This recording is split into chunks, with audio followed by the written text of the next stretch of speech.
I almost can't believe it myself, but it's now been 6 months that the Ineos Grenadier has been with us. Let's talk about what's gone right, what's gone wrong over the last few thousand miles, and exactly how the one service visit we did need to do under warranty went with the newest off-road brand in North America. But before we get to that, I suppose we should talk about what Grenadier is.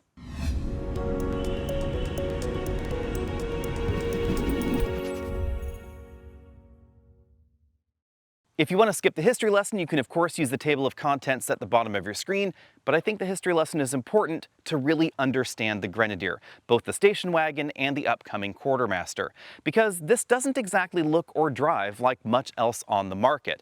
And that's all because this is a single person's passion project, and that person is Sir Jim Ratcliffe. He's the founder and the chairman of Ineos. They're the fourth largest chemical company in the world. Ineos started in the 90s as Inspec. They acquired a division of British Petroleum, and they renamed themselves Ineos, Inspec Ethylene Oxide and Specialties. And that's still basically the name that we find on the Grenadier. You see, Sir Jim Ratcliffe has a lot of money, and he has a lot of control over Ineos. So when his favorite car, the Land Rover Defender, was being discontinued by Jaguar Land Rover, he piped up and said, hey, how about I buy all of the assets, the tooling, the rights to manufacture, etc., and then I keep building my favorite SUV in the world. Jaguar Land Rover unwisely said no, and Sir Jim Ratcliffe, over some drinks at a bar in London, decided to build exactly what you see here all by himself. And that's why this is named the Grenadier. It's actually named after that pub in London. But that's the reason the Grenadier is the way that it is, because Jim was the one that drove its design. He was the one that said we need to have classic Land Rover driving dynamics, not modern car driving dynamics. This does not drive like anything else out on the road. If you think the Jeep Wrangler is a little bit unwieldy sometimes on the highway, you haven't seen anything until you've been behind the wheel of this. And it also explains why it looks the way that it does. It's obviously sort of an homage to that Land Rover Defender, but there's enough change that it doesn't run afoul of some of those copycat laws around the world. And I think that is the one thing I think they did a really good job of on the styling, is making this look like a classic vehicle, but also modern at the same time. So we have the LED halo lights, full LED lights up front, full LED auxiliary lights as well. And the front end, when you really look at it, it's not actually Land Rover Defender exactly, and it's not exactly G-Wagon either. It's sort of a blend of those two, and a little bit of pre-war Citroën going on here with this sort of V-shaped grille. I think that the design works really, really well. And had this been designed by a committee, we probably would have seen something much more aerodynamic, much more modern, perhaps more like the upcoming products that we will be seeing from the Ineos automotive division. Starting a new car company is not easy, it's not cheap, and it often ends in failure. Look no further than DeLorean, or for a more recent example, Fisker. But importantly, Ineos is not a startup company. They've been around for quite some time, and they're a big corporation. The Ineos Automotive Division is a startup division within an established company. So even though this is not quite like Apple or Google suddenly deciding to build a car, it's an awful lot closer than someone out there deciding to start up a brand new car brand with nothing to back it up. And importantly, there's a lot of money happening at Ineos, and of course with Sir Jim Ratcliffe as well, and a lot of ability to leverage lending and other resources within the corporation. That's why one of the first things that Ineos did was they ran out and bought a Mercedes factory. They actually bought the factory that used to produce the smart car, and they wanted it badly enough that they actually contract produced that smart car back for Mercedes for a while until production was over. And interestingly, a decent number of the employees that worked for Mercedes in that factory have actually stayed on and are working for Ineos in Hambach, France. That is certainly one of the things that makes this different than a lot of the other startups that are contract manufacturing things with other car companies out there. And then of course there's just the depth of the pockets at Ineos. There's a lot of money there that they can use to invest in not only products like this, but their upcoming plug-in hybrid, the electric model, and they've even showed off a hydrogen Grenadier. That makes a lot more sense than you might think, because Ineos is one of the largest producers of industrial hydrogen in the world. So enough about Ineos.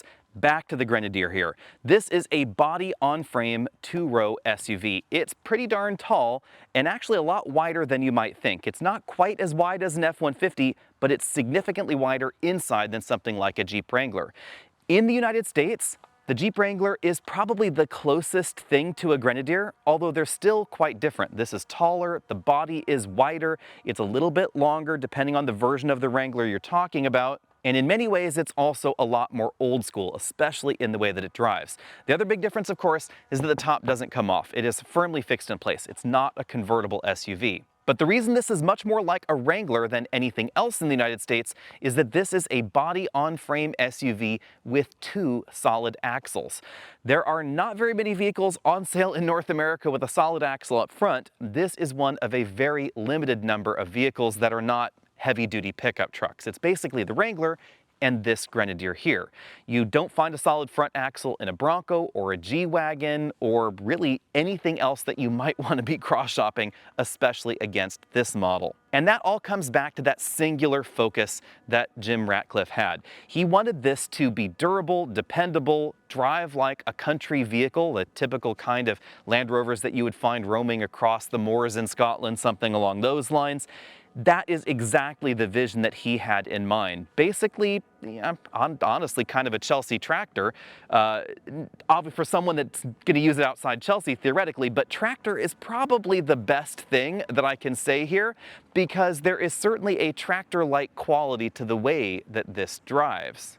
Some folks at Ineos are a little bit sensitive when you start talking about the steering rack and the steering feel in the Grenadier, but you probably need to understand what's going on and why it is the way that it is. This uses a recirculating ball steering rack up front. It's one of a limited number of vehicles in the US that still use this particular design, although it used to be much more common. The reason is pretty logical, because if you're off-roading and you suddenly decide you just want to go up here on this little hillside and you hit logs, like those logs right there, you'll notice there's almost no motion in the steering wheel. You could run over practically anything and you aren't going to get the steering wheel jerked out of your hands. Now, the downside to this particular design, both the steering arrangement up front, the steering rack, and the way that the solid axle is designed and the general suspension design, is that we don't get a lot of steering feel. In fact, practically none at all. Also, it's worth noting that this does not turn incredibly tightly, something that I certainly noticed because this is up here where my water tanks are. If you want to know more about the random things that are going on here, there's going to be another video coming up soon, but in situations like this, you know, it does not turn as tightly or as nimbly as I would have hoped, especially for a vehicle with an inline-6 engine under the hood. Relatively narrow, so I would have hoped that the wheels would have turned a little bit tighter. But the dimensions are actually pretty easy to deal with on off-road trails or on the road, etc.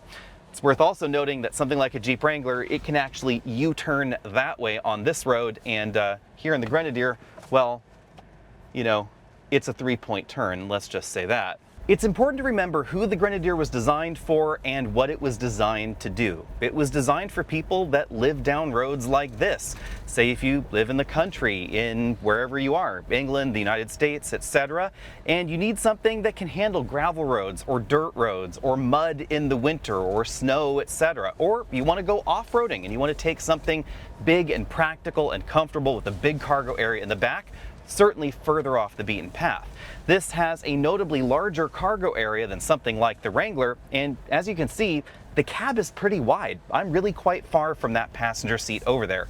The center console, it's again not quite as wide as an F-150, but it's surprisingly close. And that's because of the really slab-sided design. On a trail like this, you will certainly notice the added heft in the steering though, and that's what a lot of folks have complained about, is that it's not just that there's heft to steer to the right, it's that it doesn't recenter that well. You gotta sort of heft it back the other way as well. And that can certainly be a bit of a bummer out on the open highway. Also, on the highway, it doesn't really do a good job of tracking in a straight line all the time. You will certainly find yourself really correcting the steering all the time, left, right, little left, little right, little left, etc. Honestly, I've gotten used to that. It doesn't bother me that much, but it also reminds me, you know, of an older classic vehicle, something like a Land Rover Defender. Big surprise there, right? But enough on the steering. Let's talk about the four-wheel drive system now. What's interesting about the Grenadier is that it has a true center differential. Now, I know a lot of folks kind of get confused here a little bit. Sorry, there's going to be more branches coming in my Safari window there. Probably should have closed that. But in a Wrangler or a Bronco, we don't have a true center differential. We have a multi-plate clutch pack at best, depending on the exact version of the four-wheel drive system we're talking about, or just a more traditional transfer case where you engage or you disengage low. If you are in low range in most four-wheel drive vehicles, they have locked the output of the... Oh, I can't go any further. This is kind of a bummer actually for the turning radius here in the Grenadier. We'll see how we go here. Since that tree is there, this is actually a good place to talk about the four-wheel drive system, because I am not experiencing any binding, still in 4 low here, and you would certainly get a lot of binding in a 4Runner or in a Bronco or a Wrangler, etc. And that's because when that system is in 4 low, the front and rear outputs of the transfer case are locked. They cannot spin at different rates. This is very, very different because we have that true center differential. So the front and rear, they can just do whatever they need to do, so we don't get any binding. And that is handy when we're talking about something like this that requires a 1,000,000-point turn to, you know, keep from hitting that hillside back there or the tree that has fallen. But it's also, you know, a bit of a steering wheel workout here. This is not pinky recirculating ball steering. This is upper body workout recirculating ball steering. Part of me is actually happy that that tree is down, because that's a really good explanation of why having an open center differential is such a cool feature. You can, of course, lock it if you want to. I can just lift up this collar, slide it over. Now all of a sudden the center is locked. I can also unlock it, slide it back to the side. You can do that on the fly. That's a great feature. And of course you can lock it in 4 high as well. There is no 2-wheel drive mode in the Grenadier because this really is more of a dedicated off-road vehicle. And of course we have a front locker and a rear locker. The interesting combination of solid axles, front locker, rear locker, true center differential, this is absolutely unique. There is nothing else sold in the United States that's not a custom built vehicle or some sort of agricultural vehicle like a tractor that has this particular combination of features.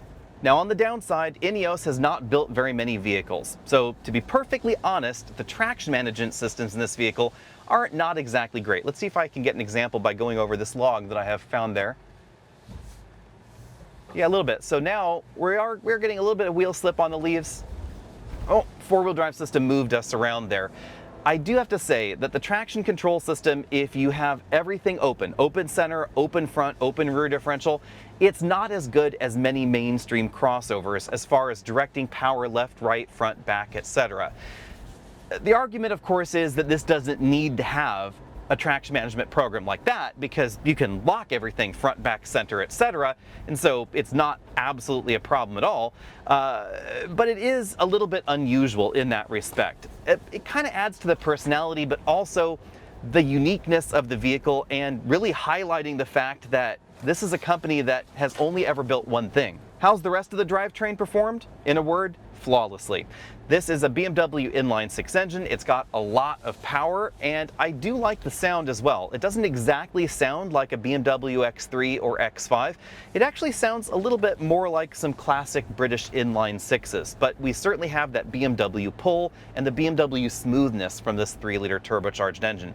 The 8-speed automatic transmission, also nothing to complain about there because this is a ZF automatic transmission, so honestly it feels as buttoned down and as well put together as any other German vehicle out there.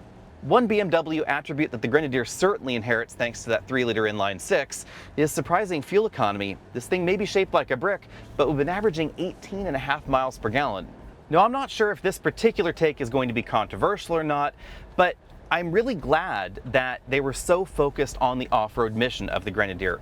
Not only is that because it makes this very unique, but because if they hadn't, and if they had given in and tried to make this a better balanced vehicle, like a Bronco or something along those lines, they would have really given up what is unique about this and the off-road capability that we find in this. It's part of why the Bronco has an independent front suspension, not a solid axle.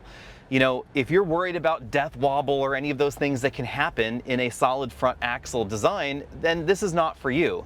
But if you want the ability to have lots of articulation, you want the clearance that you can get out of a solid axle when off-roading like this, basically you put one wheel up on this hillside and you've really created a very large triangle under the vehicle. It's really obvious. I'll just go ahead and do it up here so you can see what's going on. We'll just, just drive over this tree because, hey, we can. We've got great approach and departure and breakover angles.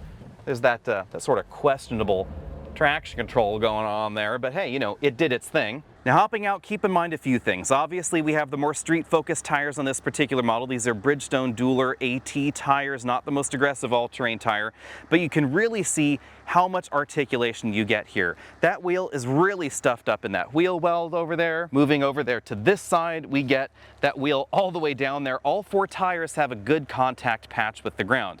But more importantly, we get a lot of clearance. You can see that nothing is hanging up there on those rock sliders. Up front, we get relatively similar articulation side to side, but importantly, and unlike an independent suspension vehicle, if we take a look under the front, you notice that having that tire over there has lifted that whole center line of the vehicle up. And if we were in, for instance, a Grand Cherokee or even a Bronco, you'd have the front differential in the middle that's lower than the front differential is right now in the Grenadier. That's the main disadvantage to an independent front suspension, and that's exactly why Jeep has stuck with it in the Wrangler, but also exactly why Ford gave it up in the Bronco, because it does cause some on-road drivability issues. Since the rest of my thoughts and our service issue have to do with the interior, let's take a look at that now. You can see I have the Safari window over here in the passenger footwell. We have the other one installed right there because I was too lazy to take both of them out. There is a case where you can put them in and then put them in the cargo area in the back, but I often don't have that case in the vehicle because it takes a reasonable amount of room out of the vehicle. So if I'm driving myself, I just end up putting the Safari window over there on the passenger side. Now, the interior design here I think is fantastic. I think that Ineos did a really great job with the general theme of the interior, but there are a few little gripes I have here and there. On the functionality side, we don't have height adjustable shoulder belts, something that I would love to see. We also don't have from the factory shades for the Safari windows, so I found these from an Australian company. They definitely are kind of handy. I love all the toggles. I have yet to do anything with them, but I play with them all the time because, I'm 12 inside apparently.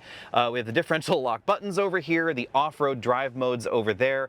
This button bank on the ceiling, it's absolutely epic, as is the corresponding button bank down here.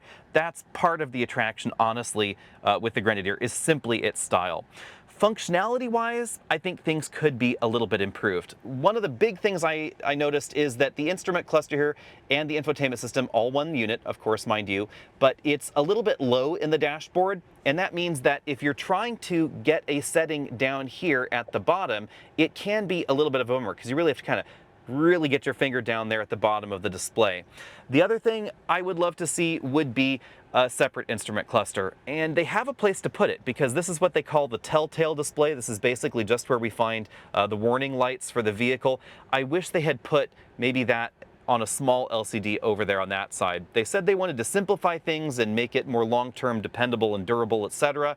I sort of get that, but I really think that a separate display would have been the way to go, even if it was more of an analog instrument cluster over there instead of this digital instrument cluster. Now, on the other hand, I love the fact that we get smartphone projection. I think that was a really good thing for a startup company like this to do. The software on the car, I think that could be a little bit better. There are certainly times where it is on the slow side. This is real time trying to load that off-road page. There we go. And we can see our altitude over there. The altitude is not always the most accurate, I noticed, on this system. We then have temperature, so you can see the gearbox, transfer case. I love the fact that we get transfer case temperatures as well as the tire monitoring temperatures there. Pathfinder there, you can record paths for your off-roading. There's no factory navigation, however. Statistics, you can see how your altitude has gone up and down. It's worth noting that it kind of went up and down quite a lot, even though we really didn't change altitude that much over where I've been driving today so far. One cool thing, you can see the electrical page here where it shows you current discharging from the battery. That's going to be really important if you're using a lot of these auxiliary switches in the vehicle, especially like these 500 amp switches up here. Some of them are 10 amp, some are 25 amp, but this guy right here is a single 500 amp switch with an outlet in the back. So you'd really be able to tell if you're draining your electrical system a bit too much. State of charge is listed over there, voltage, battery temperature as well. That's a really handy touch, even though it's just a regular lead acid 12-volt battery. Now, on the other practical side, we have our key over here. It is an actual key, so you actually have to crank the vehicle to start it, right like that. But in the dark, sometimes it's a little bit difficult to find that key spot because there's no light, there's no glow-in-the-dark ring or anything like that going on there. The automatic climate control system, it's worth noting that if you have it on the highest fan setting, you get a really weird buzz from the fan unit over there. I haven't been able to get any good answer as to whether that is rectifiable, but at the launch of the pickup truck Quartermaster, I was able to confirm that that also had the same problem. Not every Grenadier I drove that day had the same buzz, but a lot of them did. So if you have a Grenadier and you're watching this, let me know down there in the comment section, were you able to get the buzz fixed or not, etc. Putting the fan on speed 3 is kind of the only way to avoid that. Again, lots of buttons down here. I sort of wish they had redesigned the BMW shifter. It's not a bad shifter design, it just doesn't go with the industrial theme of the rest of this interior. If you get the Arcane Works, the new customizable version of the Grenadier where you can make some interior theme changes to the vehicle, you will get a slightly snazzier four-wheel drive shift knob and a snazzier infotainment control knob there. You don't have to use the knob if you don't want to, but they give you both input methods. Now on this, I am a little bit sad that this is the shiny black piano plastic thing because that's going to scratch easily. There are already a few fine scratches on that portion of the interior. The cup holders, those have been pretty good. Storage area, kind of wish that could have been a little bit bigger, but there's not a lot of room going on there because of the design of the four-wheel drive system. The steering wheel, I think it's all kinds of fantastic. I love the brown leather. We also find that brown leather insert right over there on the passenger side. And I love the two-spoke design with this big Grenadier grip down there at the bottom. I also love the fact that we get the toot horn. And of course we have the regular horn. And there are actually 3 separate horn modules. This one has its own horn module, and then there's a 2-note horn for that over there. Cruise control, kind of wish it was adaptive cruise control. It does function relatively well, but I also realize how spoiled I am having adaptive cruise control practically in every new vehicle available in the United States. And then my one last gripe in here has to do with the lack of lumbar support for the front seats. There's no lumbar support practically at all, adjustable or otherwise, and that's why I find myself sitting in an $85,000 SUV with this little inflatable lumbar pad. The cargo area, that is fantastic. I love how big it is, I love how square it is, I love how tall it is. This is a pretty tall vehicle. I actually had troubles with some parking garages already. If you are wondering, you cannot park this in the domestic parking garage at the San Francisco airport. It is just too tall for that, and I discovered that the hard way. We have some sturdy cargo tie downs, also a nice touch there. You can get a number of accessories aftermarket, so for instance, you wanted to install a 120 volt inverter package, there's some that will install some on the side. You can also get an integrated air pump from some of the off-road accessory companies out there. I just travel around with a 12 volt air pump there in a bag. Moving back here, I also like the fact that we get the full-size spare tire on the hatch. Sorry, it's really dusty out here as you can see. And I have actually used the ladder because the roof, it's really quite high up there. This is over 6 feet tall. It's actually over 6.5 feet tall. Now, where are the power outlets that I was talking about earlier? There's one down here. This is the 500 amp NATO outlet. Let's see if I can go ahead and unscrew it. It's kind of a pain to screw back on, but here's what this looks like. There's the 500 amp NATO outlet there, so you can install a rear winch or whatever else you might want to put on here. If you have a camper trailer or you wanted to be able to jump start another vehicle, that's a really handy touch. I bought the little end for that so that way I can jump start my diesel chipper because that does need to be jump started now and then. The other thing that I noticed is that the tow hooks under there, let's go back in there, the tow hooks, those are a little on the small side. So some of the trailers that I have, their hooks are actually just a little bit too large actually to hook on there. So I did have to use the recovery hooks, which is not ideal for connecting a trailer to a vehicle, but I wanted to use the safety chains and they just would not fit in there. So I'm rectifying that on my trailer to fix that problem. And oddly enough, it's not my largest trailer. It's actually one of my smaller trailers. It just has some crazy big hooks on it. Now to the problem. When we got this in February, driving it back, I should have stopped immediately and called the dealer, but I did not because I noticed that there was some water leaking from right around here in the ceiling. That's the problem we had, was a water leak. A lot of it was coming down from this forward-facing camera module, but it ended up getting the headliner wet in this area. And apparently it ended up being one of the drains here. Sorry, as I'm trying to pop out the top, you can see that there is one drain hole for this Safari window. I do think that's kind of an odd design because looking around, there's none back there and there are none over there either. So depending on the incline you're on, you have to be kind of facing the right way for that drain hole to actually be doing anything. I have parked this in the rain at various different inclinations to see if that would cause a problem. It actually didn't leak, so maybe it doesn't even need that drain hole there. But apparently the way the drain tube is routed on the inside, in the production of the vehicle, it had a little bit of a kink and a little bit of a hole in it, and it was leaking inside. There were a number of other similarly affected Grenadiers around the world. Apparently they fixed the problem in production and it should no longer be an issue. But if you have a recent Grenadier that is also leaking or an early Grenadier that leaked, let me know down there in the comment section as well if that's something that I've been able to fix. So how did the repair go? Well, I ended up actually driving it down to Los Angeles, since I had to get down to LA anyway, and I dropped it off at the dealer, flew home. The dealer actually offered to pay for my flight, but fortunately I had used points, so it didn't really matter to me at all. And then they actually sent it back to me all the way to Northern California. You can see we're here in the forest, on a tow truck. So it went all the way down to Pasadena from Northern California and then all the way back on a tow truck. Fixing the leak ended up taking 2 weeks because Grenadier, of course, needed to order parts. They also had to take the sealing out of the vehicle, and then they wanted to do a complete leak test so they could make sure that the problem was solved. And indeed it is solved. Also, I ordered some accessories for this model, and those took a bit of time. They put them on at the same time, and then, of course, they shipped it back to me. Now let's go down the other things that have gone wrong or on or whatever with the Grenadier.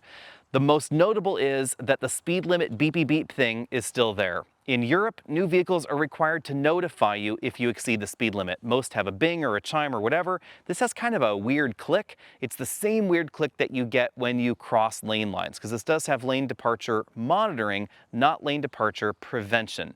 And if you turn off the lane monitoring and the speed assist function, you don't get a warning light on the dash for the speed assist function, but you do get these two glaring orange things right in your face if you have the lane monitoring system disabled. Both of those are kind of annoying. At the beginning, Ineos had said that they were working on a different software version for North America. Now, the last time I talked to them, it kind of doesn't sound like that. So if you find that annoying, you probably want to put your purchase on hold, because at least at the beginning they implied they would fix it, and I was kind of eager to see that fix myself, but in the end we don't actually see a change. I have learned to accept it and just change it every time I run the vehicle, but I know my friend Roman over at TFL Car had a big problem with it, and I completely understand, because there are certain things that really annoy me about new cars. Aside from that, everything has gone relatively well, other than the fact that, again, it's just a little bit too high for some parking garages. My last complaint is one that is more of a design and structural complaint, I guess you could say. Probably because of the squareness of the body and just the way the body has been designed, the Grenadier station wagon specifically is a lot noisier on the inside than the Grenadier truck, the Quartermaster. And I think that simply has to do with the way that these panels in the back just vibrate. Sometimes on the right road surface, with these tires I should note specifically, of course that's the tire that we have on this one, it can sound kind of like you're driving inside a drum. You get a lot of really low frequency noise on the inside. So if you are concerned about a quiet cabin, especially on a longer road trip, you probably want to make sure that you are driving your test Grenadier at the dealer on a really rough road surface. Make sure that you experience the full range of different driving profiles and then really decide whether this is exactly the right fit for you. Let me know what you guys think about all that down there in the comment section below. And how long should we keep the Grenadier? We had initially planned to keep it maybe 9 to 12 months, but it has been a favorite at the office. Even though it doesn't have a great deal of miles on it, about 3,700 miles, people have definitely wanted to take this home for a weekend because it looks so unique. And that's, again, one of the big things about the Grenadier. One big reason to get it is not just its off-road capability, it's the fact that it looks fantastic. Let me know what you think about that down there. Hit the subscribe button, and of course stay tuned, because we're going to be doing more videos, and we are going to be doing an off-road road trip up to the Pacific Northwest soon. So be sure and stay tuned. Let us know about that down there as well. See all of you later.